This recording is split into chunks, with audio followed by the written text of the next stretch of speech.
মারা গেলেও নিজের লাশ পরিবারকে নড়াইলে না নেওয়ার অনুরোধ করেছেন মাশরাফি বিন মুর্তজা। কালবালাকে দেওয়া এক সাক্ষাৎকারে এমনটাই বলেন মাশরাফির বাবা গোলাম মুর্তজা। মাশরাফির বাবা বলেন, মাশরাফি যদি কখনো মারাও যায় তবুও যেন তার লাশ নড়াইলের মাটিতে না নেওয়া হয়। একজন মানুষ কতটা কষ্ট পেলে এমনটা বলতে পারে, কি হয়েছিল তখন, চলুন দেখে নেই বিস্তারিত প্রতিবেদনে।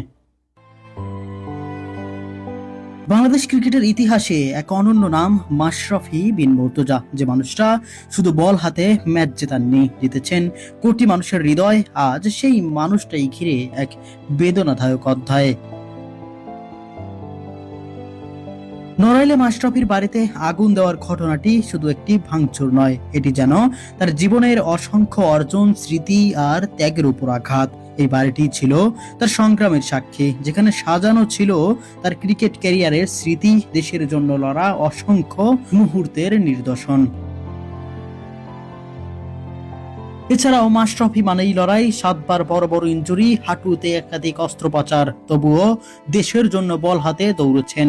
অনেকে যখন ক্যারিয়ার বাঁচাতে থেমে যেত, তখন মাশরাফি বেছে নিয়েছিলেন দেশের জার্সিকে। শুধু কি ক্রিকেট মাঠেই, নাকি আরো অনন্য হয়ে দাঁড়িয়েছিলেন নড়াইলের জন্য। এমপি হয়েও নড়াইলে কি না করেছেন মাশরাফি। ক্রিকেট ছাড়াও তিনি থেমে থাকেননি, সংসদ সদস্য হিসেবে নড়াইলের উন্নয়ন কাজেও করেছেন নিরলসভাবে। রাস্তাঘাট, শিক্ষা প্রতিষ্ঠান, অসহায় মানুষের পাশে দাঁড়ানো, খেলাধুলার পরিবেশ গড়ে তোলা। নড়াইলকে তিনি শুধু নিজের জন্মস্থান নিয়ে ভাবেননি, ভাবতেন নিজের দায়িত্ব।